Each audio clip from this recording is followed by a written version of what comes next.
Hello, my name is John Hendrix, and I'm going to talk to you today about my work, but I'm actually going to talk to you about your work too. Um, Hello, my name is John. The whole talk is captioned like this. So I love to draw. I've been drawing as long as I can remember. I don't actually really have any memories before drawing. These are some of my sketchbooks. I draw all the time. I always have a sketchbook with me, or at least a pen and a scrap piece of paper somewhere that I can doodle on. Yes, that's me drawing in church. I love drawing during the service. In fact, it's something that really it appears that I'm not paying attention, but actually it helps me to listen better. I started drawing just the people around me, but then I began to draw during the sermon, and it became a way to reflect on what I was listening. It was like improvisational jazz or improv. I just would say yes, and any of you who've taken improv know that's the rule in improv. You say yes to everything. So when I would hear about the Leviathan of Death, I would just draw him. And this process became something that I really look forward to every week. It was an opportunity to remember how much I just love drawing. It was an opportunity to riff on themes and ideas and imagery that I find haunting and enjoyable. Plus, there's just really great stuff to draw in the Bible. Stuff that is not literal, stuff that is metaphorical. A city on a hill, or what does mourning look like? What does it mean to have devotion? What does devotion look like? All these things were great fun to explore visually. So I have many of these. I'm just showing you a few. It also looks like every time I sit down, I do a great drawing, which is just not true. I'm showing you the really good ones. They don't all look like this. So believe it or not, I draw pictures for a living, and when people ask me what I do, sometimes I get asked what my job is, and sometimes I say that I'm a freelance artist. No, actually, I do. I really do have a job. Sometimes I say that I make drawings for newspapers and magazines. Yes, it's interesting. I'm not an editorial cartoonist. That's related, but it's actually totally different. Sometimes I say I'm a commercial artist. Well, that's interesting because I do advertising. I've done advertising projects, but I'm not in advertising. Like I don't work at an advertising agency. Sometimes I say I make picture books for kids, which is true, but no, they're like real books. They're like actually published and people buy them. You know what? Yeah, forget it. Sometimes I say I make graphic images for the web and print. Okay, no, I don't say that. I'm sorry. And actually, sometimes I really use the words I'm an illustrator. Now, if you are in America and someone says I'm an illustrator, there's only one possible translation. And of course, that's Uncle Norman. And I have great respect for Uncle Norman. I love his work. I love painting with pipes. I don't do it myself. I wish I did. But it does bring up a question. What does illustration really mean? What is it exactly? I think we often think of it as a noun, but I think it's actually more of a verb. In fact, I think we should forget the word illustration and focus on something that's a little easier to understand, and that's drawing. What is drawing exactly? So I wrote and illustrated a book called Drawing is Magic. That quote is from one of my mentors, Marshall Arisman. He led the graduate program at School of Visual Arts. And I studied with him for a few years, and he would say this all the time. And I just loved it as a phrase. I got his permission to blatantly steal this for the title of a book I wrote about learning to draw in your sketchbook. But one thing I love about the idea of drawing that is magical is that drawing is one of the few things you can perform in front of someone that's about as close to sorcery as you could possibly get. You take a flat sheet of paper and you start drawing on it, and you produce dimensional, realized worlds. And so I think actually we should forget illustration and expand maybe what we think illustration is, and think about it as drawing, and drawing images. Douglas Dowd, whom I teach with at Washington University in St. Louis, says visuality is the currency of the 21st century. And no, visuality is not a word, but I love it because it seems to capture the idea that visualness is important to communicating. So that's one thing I love about illustration or drawing, is that it is part of the fabric of our visual culture. It's sort of invisible in a way. It's profound, it's unpretentious, and it shapes what we understand, what we know, what we learn about the world around us. So illustration is a lot of things. I just grabbed a few things from our world that I think are important, maybe important to me, they might be important to you, that are basically drawing. You could call it illustration, you could call it animation or picture book design or movie design, product design, story art. There's a lot of things that these labels actually could be called. But one thing I love about this, when you just look at a cross-section of things that involve drawing, is that this stuff is actually beyond the phrase pop culture. This actually is our culture. This is a representation of what we care about, what we make, the stories we tell, and what things matter to us. So I think we should really redefine illustration as the verb of storytelling. Now, illustration is a lot of things, but at the end of the day, it's about communication. So, if illustration is communication, what do you want to say exactly? So often, young artists, young illustrators get obsessed with thinking about what their work is going to look like, how it's going to behave, rather than what they want to say. They wait for a client or for someone else to tell them what to say. So I want to give you some advice today. I want to tell you a little bit about a better word that I think you should use. Instead of style, I think you should use the word voice. So first of all, learn to solve problems on your own terms. I'm going to show you a little bit of my work now and tell you about it, but I really want you to take away some of these big overarching ideas from this. Sometimes I work in magazines. This is for USA Today. This was about how you could get the most out of your insurance. Now that's a story that you probably don't want to read any more than I do. So instead of illustrating something literally, like a guy sitting at a table trying to maximize how much he's getting out of his insurance every month, I decided to make a kind of collage in panel form of all the things you need insurance for. Or this one for the financial magazine Plan Sponsor.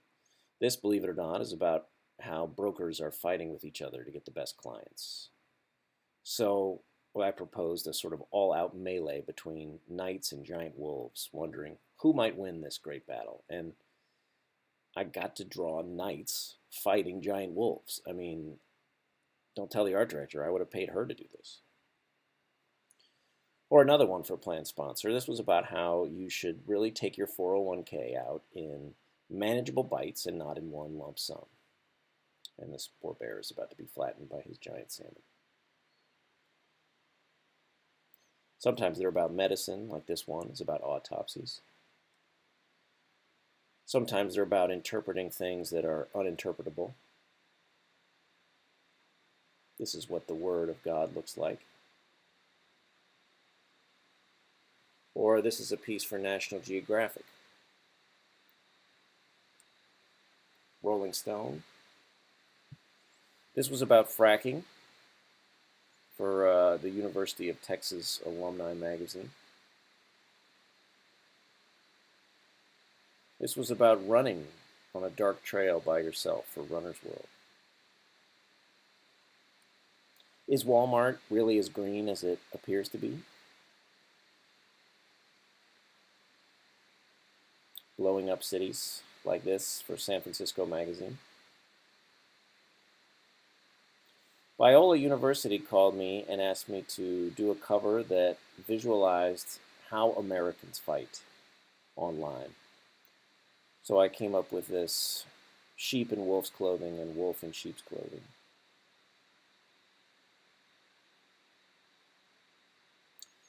The enjoyable thing about making images for me is kind of the game of taking a prompt that a client gives you and making an image that you would have loved to have made even if they had not called you. This was for Chronicle Books. This was what the real cause of Rogue Waves is. It was a fun book where every artist got a scientist that was paired with them. And the scientist explained some mystery of the universe in words, and the artist was supposed to do it in images. So I was paired with a scientist who talked about rogue waves as kind of these beautiful mathematical anomalies of wave frequency. And then I ruined that beautiful essay with this ridiculous idea that they're caused by giant sea serpents. This is every person in Sex and the City that one of the 4 women dated. I had no idea how many there were when I said yes to the project. I assumed it couldn't be more than 15, and it's like 40. This is for American Cowboy. Yes, you heard me right. You're probably all subscribers to American Cowboy magazine. This was the best bar fight in cowboy movie history. Another one for American Cowboy magazine about the best single quote in cowboy movie history.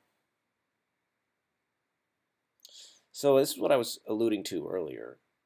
The best jobs are when you trick the client to paying you to make an image you would have made already.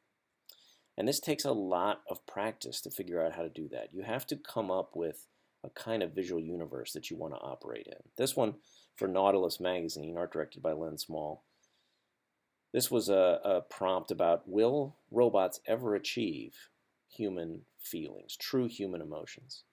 Now, instead of the cliche image of the robot picking the daisy, I decided to remove the skeleton of the robot of metal and make it out of organic parts. And that operates on kind of a lot of levels as a metaphor and kind of a beautiful visual device.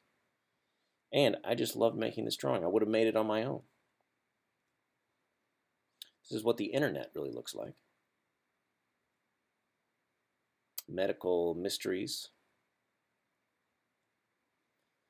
This is a visualization of chemotherapy, something that saves your life by killing you. An intertwined chorus of life and death and life altogether. This is about cheating in sports.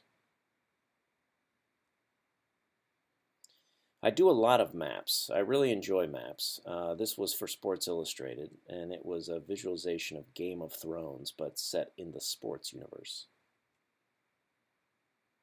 Another giant map. Every state's best TV show that was set in that state.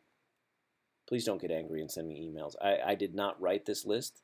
When it was published, I got a lot of letters from people who were very angry that Seinfeld was not New York's representative show. And the editors wrote this at Entertainment Weekly, not me. So occasionally, things happen where you make something and you see it out in the world, and it's really astonishing. This was for the LA Times.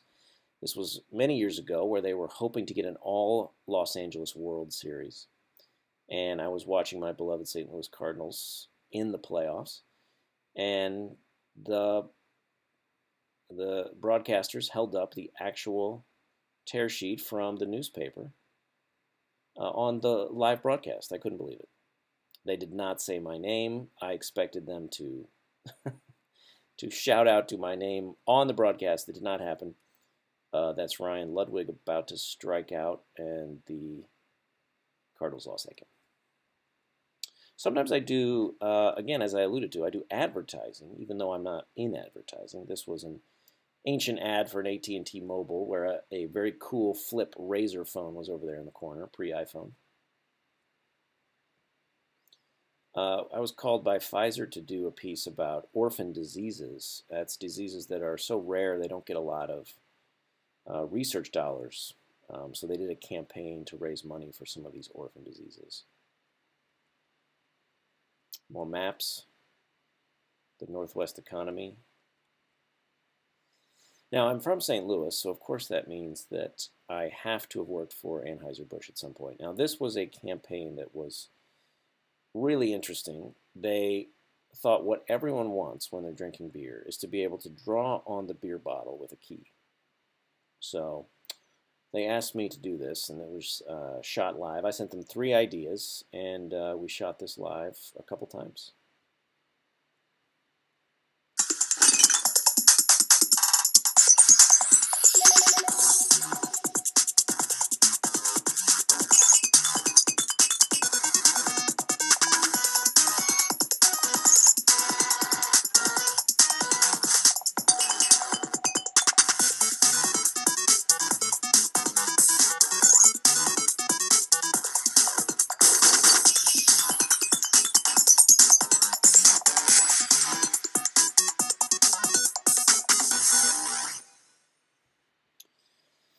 Thank you. I have been in a beer commercial. They did pay me in beer, at least partially. This occasionally, I am on magazine covers. Magazines, you may have heard of them, were very popular in the 20th century. In fact, the cover was a very important thing. Now, you may notice that at the very top, this Sports Illustrated cover says, "What happened to college football by name here?" Well, this cover never ran, actually. I was commissioned to do this on a Friday when Texas was threatening to leave the Big 12 to join the Pac-10. And they had been all planned to leave, and then Monday morning they decided not to. And so this cover, which I had spent the weekend on, never saw the light of day. It's a cover for Newsweek, Bloomberg Business Week about Facebook.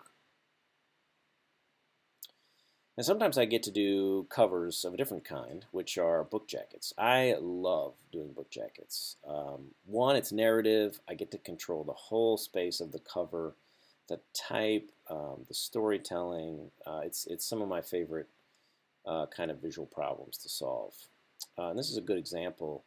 On the left is an image about a book where a young girl is trying to investigate her father who's been abducted by aliens, and she goes to this special camp underneath in Iowa City.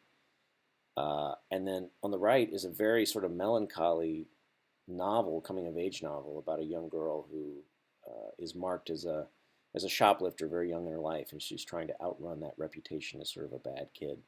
So I just love that there are two very different stories here, and I was called as an illustrator to put an image to the cover of both of them. And I just love having art directors trust me with that kind of range. Bad Unicorn. This was a trilogy, which I just love doing, about Princess the Unicorn there.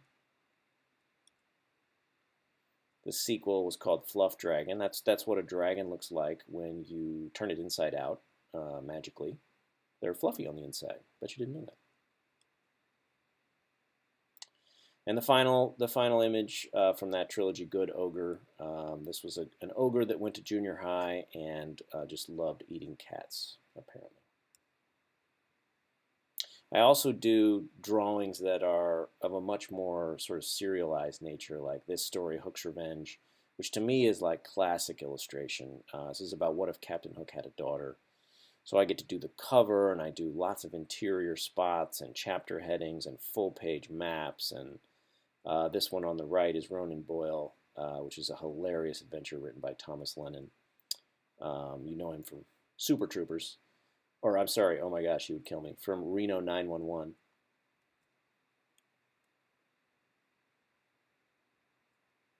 cover of American Illustration.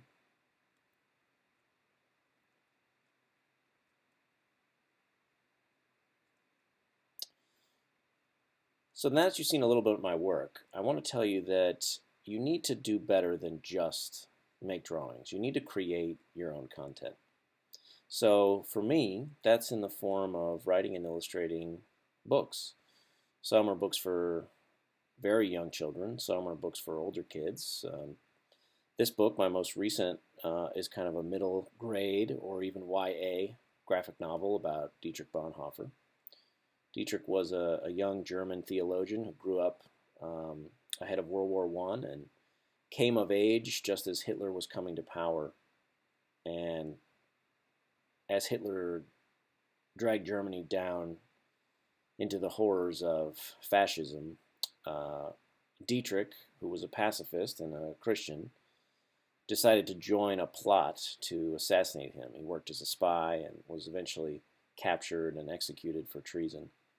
And it's kind of a brave example of resistance of German people inside the world of German politics and academia and theology that were resisting the Nazis. It's a story that is often goes untold.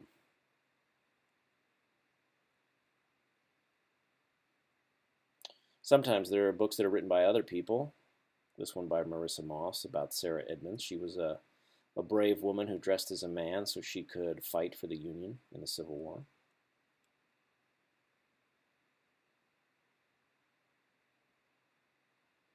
This is a book about presidential poems. Every president got their own poem, written by Marilyn Singer.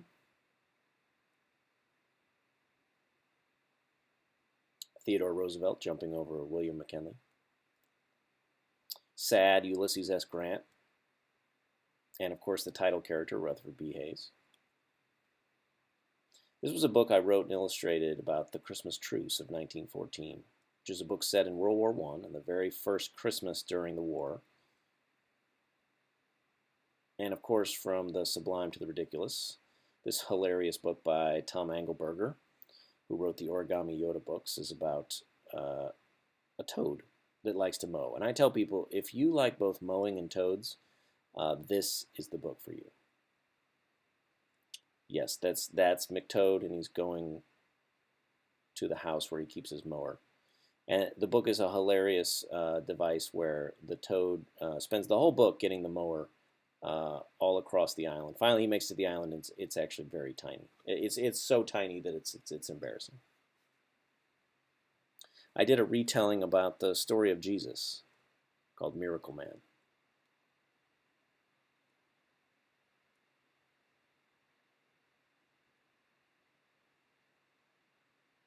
And sometimes I do work that is not for a client at all, not for even a story that I've written. It's work that is personal and of my own interest. This was for a kind of open-ended gallery show about illustrated type at Gallery Nucleus. This is the story of Lazarus, but drawn in typography. This was for American Illustration. It's just an open-ended assignment about making an image about the year 2004. Now, this is an interesting problem. Fan art. Now, if you search fan art on the internet, especially in the Star Wars region, you're going to get a lot of this.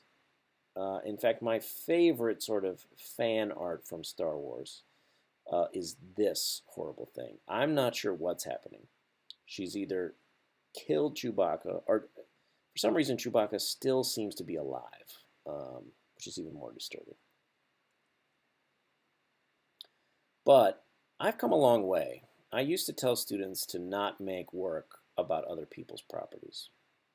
But I started maybe 5 or 6 years ago. I began to make work about Star Wars just because I loved it as part of a Gallery Nucleus show. This was an original art piece. It was all one drawing where it was a series of individual icons that when you look at them together is kind of a collection of objects from A New Hope, but could be read from top left to bottom right, all in a sequence, and it tells the whole story of the movie. Or this one that was everything I could draw from Star Wars from memory. It became kind of a love letter to Star Wars. And it was interesting. This was kind of the closest thing that I ever got to any kind of viral sensation on the internet. This bounced around the internet for a couple weeks and brought tons of people to my work in other ways.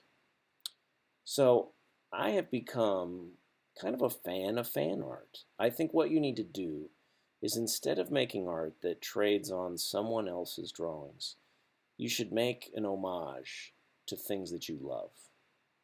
Make that Pokemon drawing, but make it in your universe. Make that thing that you have loved as a child or the story you always read.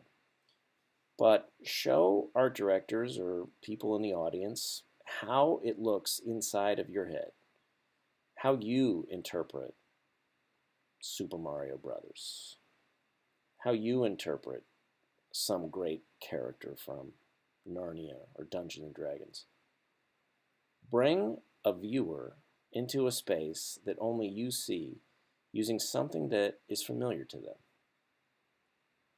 This actually turned into a wonderful client project where the actual Star Wars people called me to go to D23 when they were debuting all the toys from Force Awakens. And I stood in front of this giant tarp that they had erected for me, and as people came by, I asked them their favorite memories of Star Wars, and I drew it live on the wall and spent 3 days there just really talking to people about what they loved about Star Wars as R2-D2 and C-3PO were walking around. It was totally like if the 12-year-old version of me had seen this, it would have believed that I had done everything in life that was possible.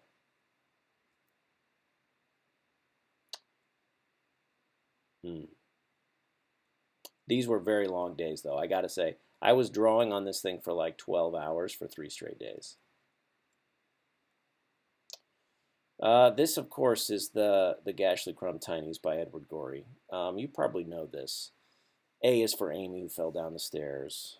B is for Basil, assaulted by bears. And I show this mainly because people often cite this work as something that is kind of a goal for folks of making a kid's book that is really not for children.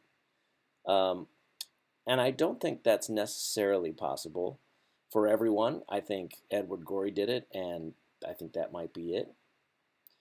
So I say that because I had the opportunity to draw this great image from one of my favorite TV shows on Cartoon Network, from Foster's Home for Imaginary Friends. Foster's was a wonderful show. This was for a 30th anniversary book about Cartoon Network, and the invited artists all had to pick their favorite show to draw. And the creator of Foster's actually saw this image and told me it looked like his show had been crammed into an Edward Gorey Where the Wild Things Are filter. And I took that as an extreme compliment. Harry Potter, of course. And a lot of the fan art I did eventually led me to the creation of a little webcomic I do called The Adventures of the Holy Ghost. You've probably wondered, what does the Holy Ghost do in his time off? Well, now we have the answer. This is a comic that I lose money on every time I make one because no one is asking me to do this. No one is paying me to do it. I just make these because they give me great joy. They make me laugh. I hope someday I can collect them into a book, but you know, I've made tiny editions on Lulu.com, but again, every time I do it, I'm basically losing money. Perhaps you didn't know that the Holy Ghost with a jaunty little hat is the one who turns on all the fall leaves every summer, clicking them from summer to a poignant fleeting beauty that leaves a vague residue of sadness. Click. Poof. So it's really important for you to find joy in what you're making. I know that sounds a little saccharine. This is me drawing as a child. You can see I've won an award. There's a blue ribbon on that drawing, and I've always loved drawing. I drew Garfield. I hope you know who Garfield is. I was obsessed with Garfield as a child, and Jim Davis. He seemed to have the perfect life, drawing this fat cat for his entire living. And in high school, I made these sort of bizarre mashups.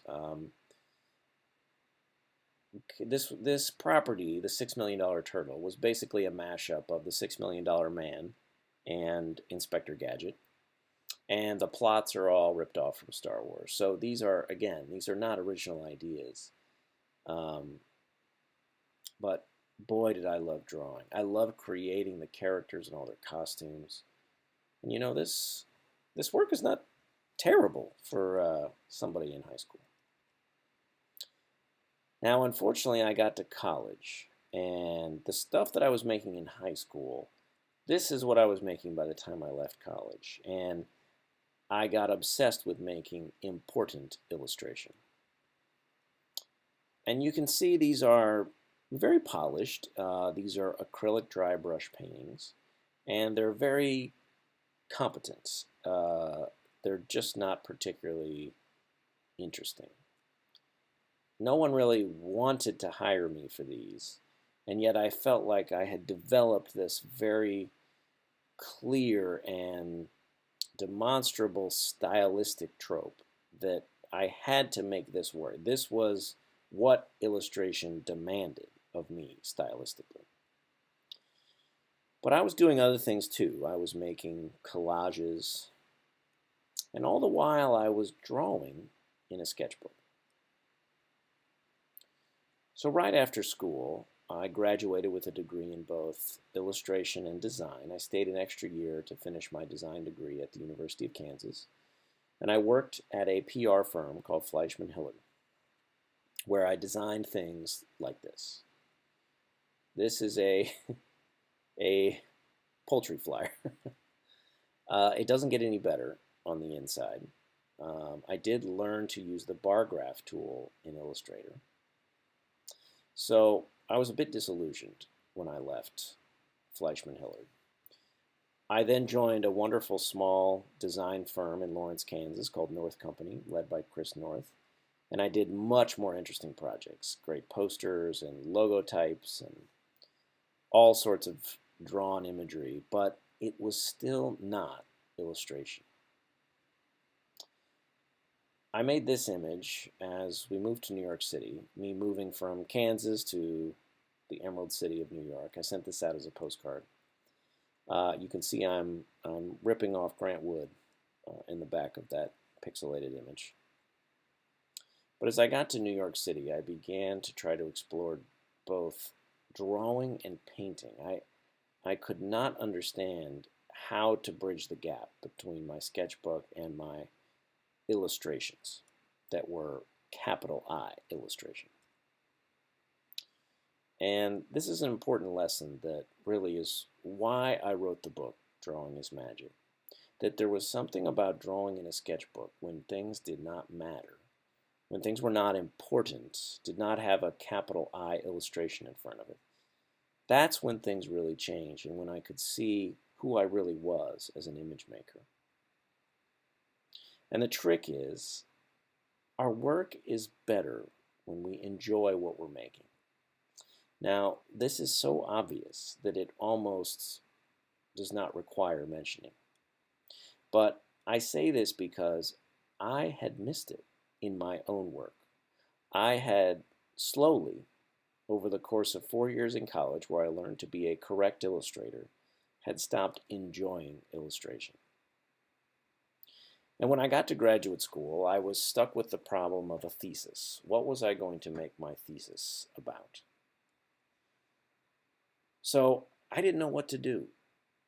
I just made a list of everything I love to draw. I thought if I did that, perhaps I would find something that I wanted to spend an entire year making work about. So I tell my students this. Take 100 things, actual nouns, and make a list, things that you love to draw. Here's an example from one of my students.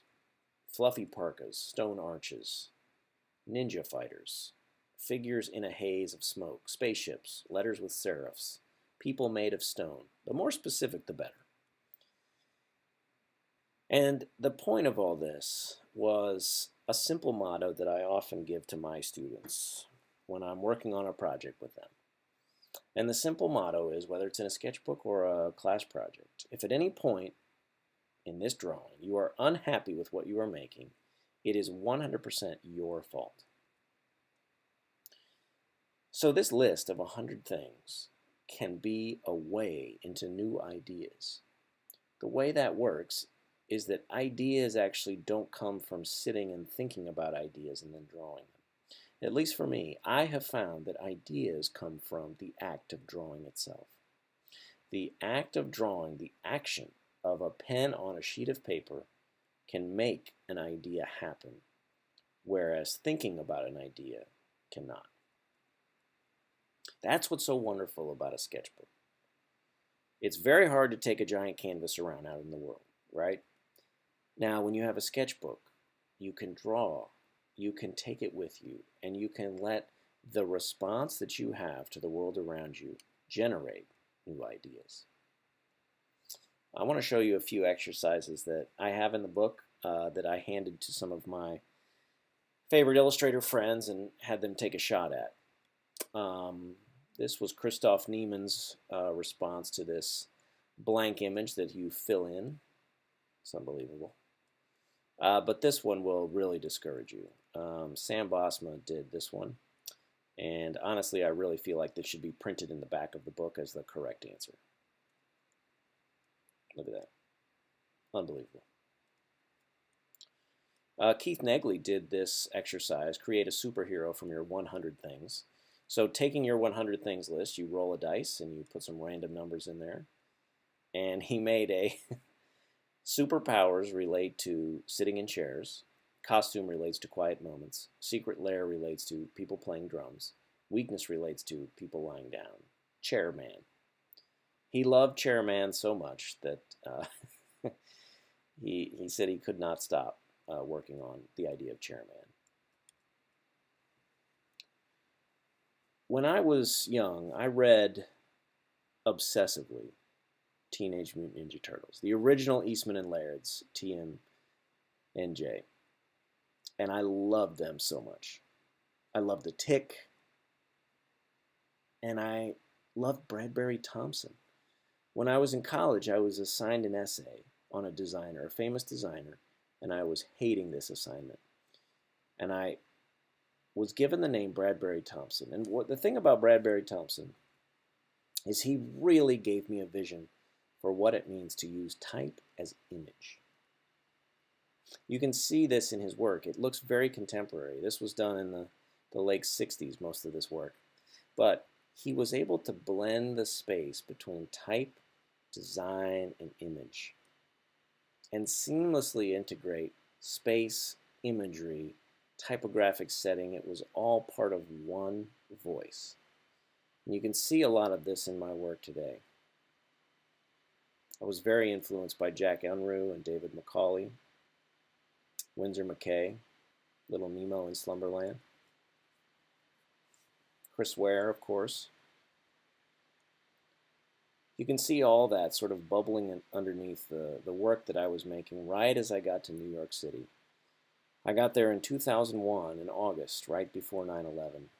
So a lot of my work, as I was trying to understand this brand new city I had come to in the context of this terrible terrorist incident, a lot of it was about disasters, and that ended up being the theme of my thesis.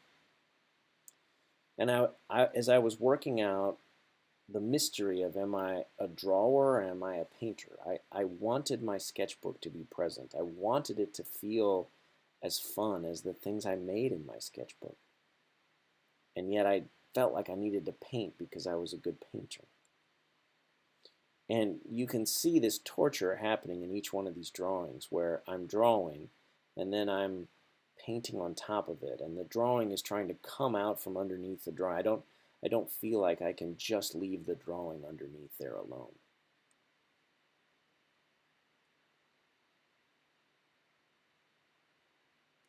Eventually, I did this drawing without a sketch. I just sat down with two colored pens and drew this Zeppelin running into a water tower.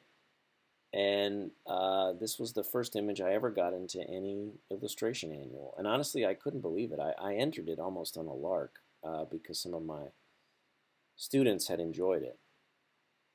But when it got in, it made me think maybe there was something to just a drawing being a drawing. And so I started to do work that was about disasters, that was just pen and ink with a very light wash underneath. In fact, I had originally intended this drawing to be painted on top of, but I was told in no uncertain terms by my classmates and Marshall Arisman that I was done with this image and should not paint on top of it. The very last week of my graduate school experience, I made this drawing about John Brown.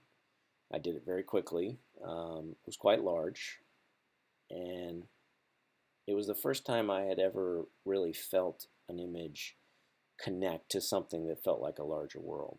And you can see even now, this feels very much like what my work was about to become.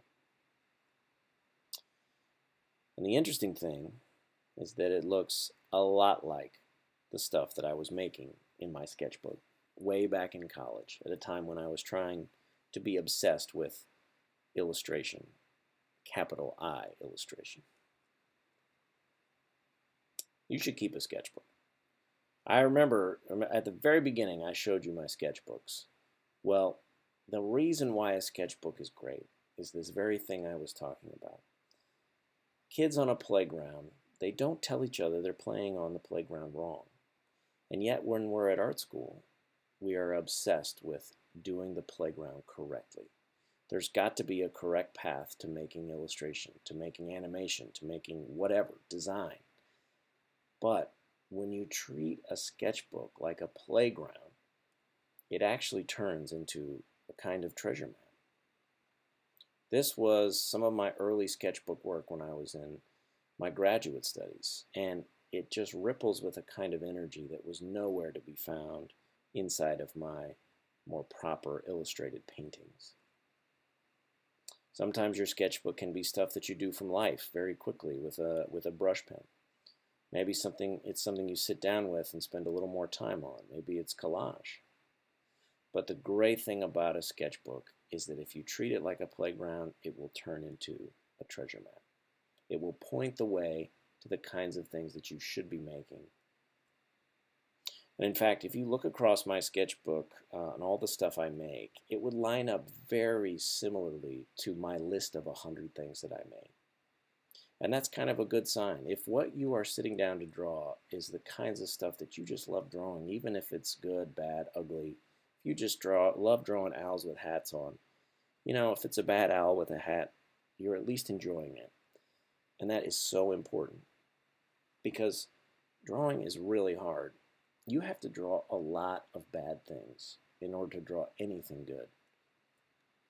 So my very first illustration job was just a train wreck. This is the actual printed piece that ran the Village Voice. I sent 6 individual sketches for this that the art director, Min Yong, rejected all of them and finally gave this idea to me at the very last minute. It was terrible. But you know what? It ran. I survived. It went into print, and they even paid me for it. My second illustration job was a little better. This was for the New York Times. On the op-ed page, well, it was on the letters to the editor page. It was across from the op-ed. And you know what? All those years I spent in a design firm, those 2 years at Fleischmann Hillard and North Company, that I thought I was wasting my time and I was not being an illustrator, actually really benefited me.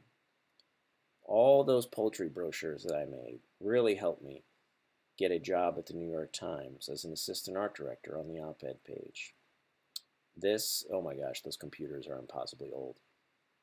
This was my boss, Stephen Granaccia, and Brian Ray, and we worked in the New York Times op-ed section every day, getting a commission, hiring someone, and then getting it to run the next day, obsessed with getting everything done by 5 p.m. It was just it was a really great place to work.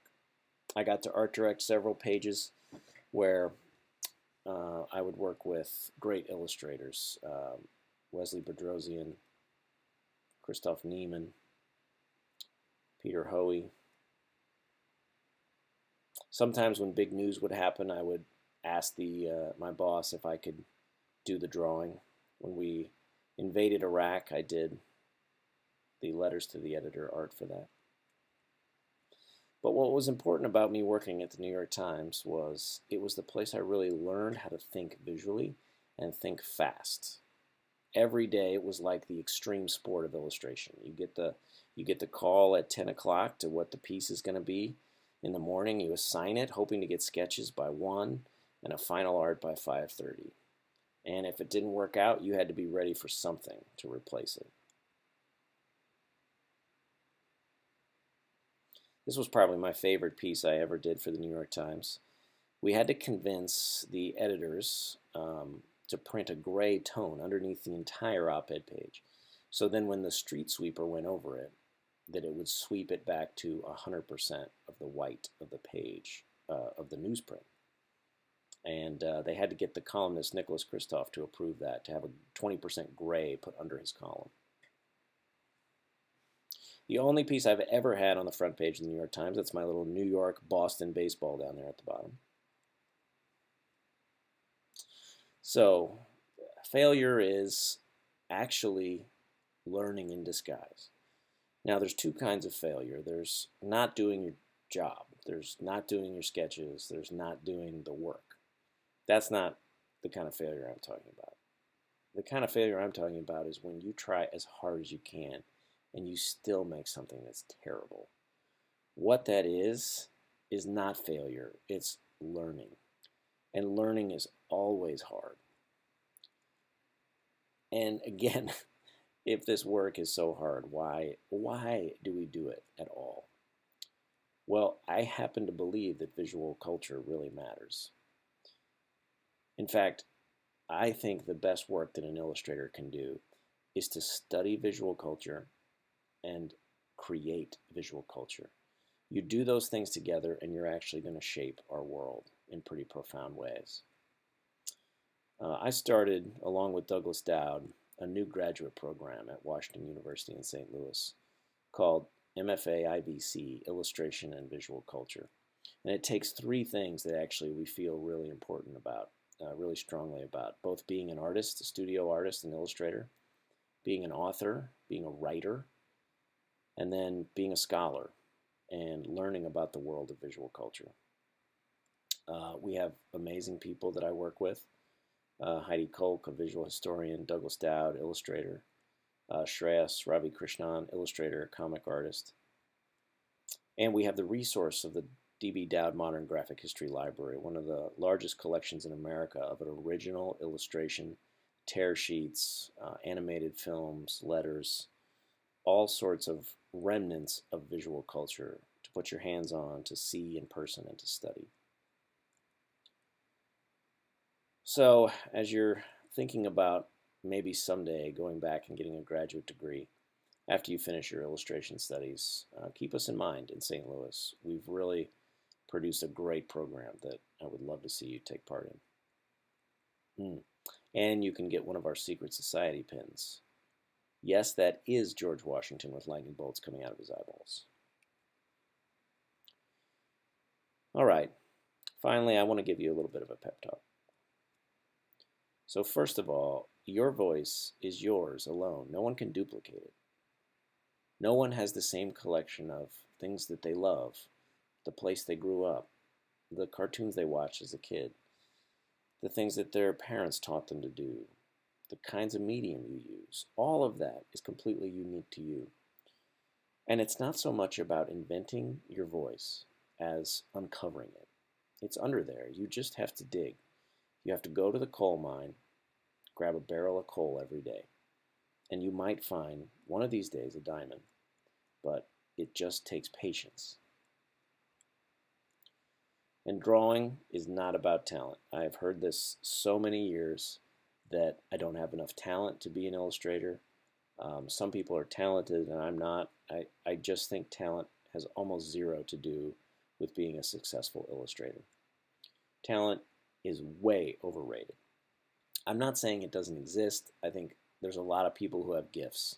You probably have gifts in drawing if you like doing this. But talent as the ultimate reason why someone succeeds, it's just not true. It's because desire is the thing that actually wins. Desire beats everything else. If you want this as a career, if you want to make images and get better as an artist, that is really the thing that matters. And any skill level can become an illustrator if what you want the most is to do it well. Thank you for listening. I'd love to see you on the Twitter or the Instagram.